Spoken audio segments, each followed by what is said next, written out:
whatever they had to do. But it's just so sad that from constantly looking at social media and what is the perfect image leads to young students having their own personal self images or their personal self image issues. And safety is the last problem. Students can post things that may get them into trouble, like suspension, expulsion, and even illegal legal have even they have legal issues. Um, so there have been, and I've seen situations where Twitter going back and forth again ends up being cyberbullying to the point where it's saying things out of character. And in our district, in our school district, we do not tolerate bullying at all. Bullying as it goes to a point where you can be expelled from school, and may even face some legal issues. And it's just a terrible thing. Also, with safety, students can become harassed, bullied, or stalked. And what I mean by this is, well, I'll talk about it later on, but just remember students can be harassed, bullied, or even stalked from social media. So, awareness. So, first thing to bring awareness is what you post can affect your future. So, potential colleges and jobs can view your social media profiles, whether you think they can or they not. I mean, it is better to try to put your social media profiles on private, but there's still things that they can get and can expose you. So, for instance, I've seen this again. I'm a college athlete. I've seen my own teammate end up losing her scholarship because of her social media postings. She thought she could delete them, but once they're out there, they're public knowledge and they're out there on the internet. They can't be all of a sudden wiped out of cyberspace. No, that's not how it works. So by her posting, inappropriate sexy pictures and her, her social life, it ended up resulting in her losing her scholarship, which affects her career and her life later on. And I don't think young students like yourself really understand the severity of what you post can really tremendously affect your future. Like I said, once something is posted, it's out there.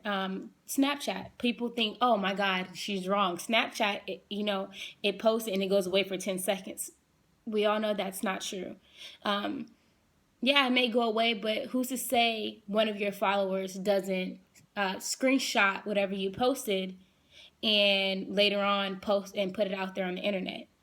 So you may think you guys are okay if you delete something. It's not. So be very aware of what you post. What you post can very much affect your future.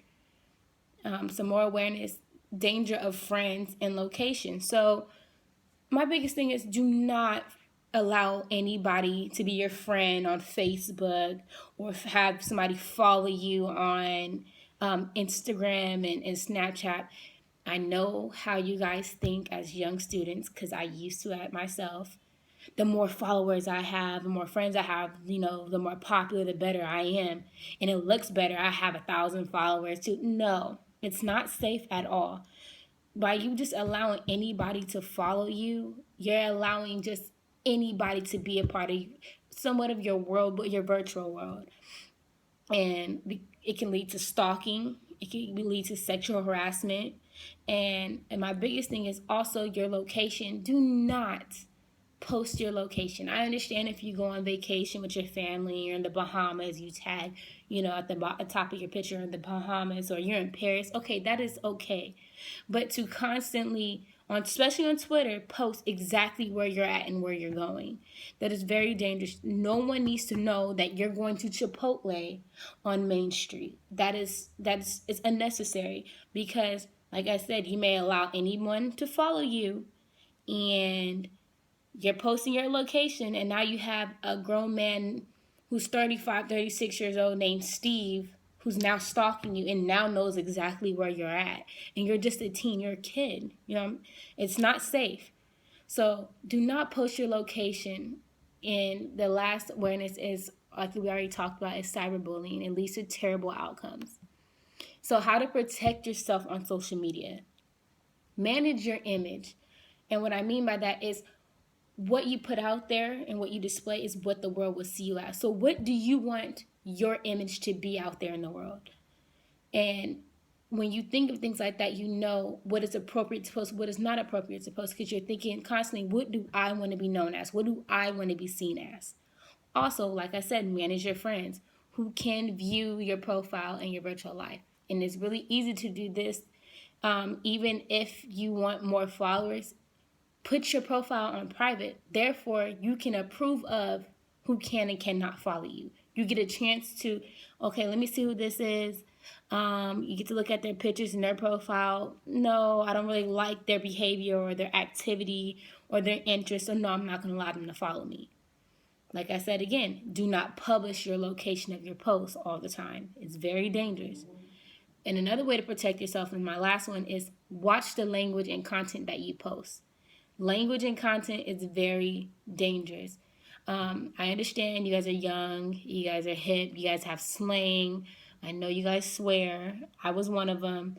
My parents didn't think so, but at school I was able to be myself, and I'm saying this and I'm that. But you guys are now taking that on social media, and it's not appropriate to use the language that you guys use. I understand girls talk this way to other girls, guys talk a certain way with other guys and girls communicate in ways, in different ways than what our parents or our past are used to. And do that in person. I'm not telling you or encouraging you guys to use certain language, but if you're going to do so, do that in person. Do not do that on your posts, on your Twitter comments.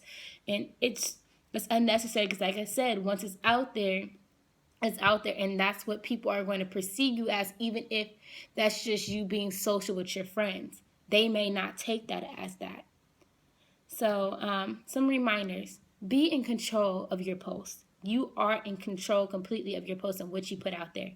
Be in control of your content. Like I said, ladies, you don't want to be seen as, well, I know you guys say, as a hoe. Do not put things out there exploiting your body. That's your content, your language. Don't do that.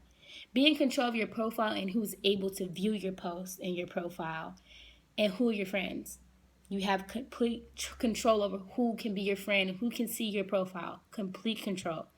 Be in control of your words. Like I said, that leads to, your bullying. I understand you get upset with people, and you and a friend may be fighting one day and you're going back and forth. Do not go back and forth on Twitter and using these horrible words to defend yourself. It's terrible. It leads to other things that you do not want to begin to do. And be in control and manage how much time you use on social media. Like I said, social media is just social media. It's not a reality. It's not. A lot of time, and I've noticed it personally myself, I've wasted so much time on Instagram when I could be, reading a book to help me, I don't know, help me cook. I could be reading a cookbook, or I could be socializing with my parents or my friends, or, out there actually living in the real world and not the virtual world. Like I said, you may have 100 or 1,000 friends on Facebook. Are those really your friends? Do you interact personally, in person with them? Are you able to know exactly who these people are? You don't. So please do not waste that much time on social media when you can be applying yourself in the classroom or in activities that can help you better yourself. And the biggest reminder is, do not cyberbully anyone. It's nothing pleasant, nothing positive comes from it. It's very negative. It's an ugly thing, and it's something that can really be changed. And it takes each and every one of you guys to not want to do that to change it. So if there's any questions, please ask, and thank you, everyone.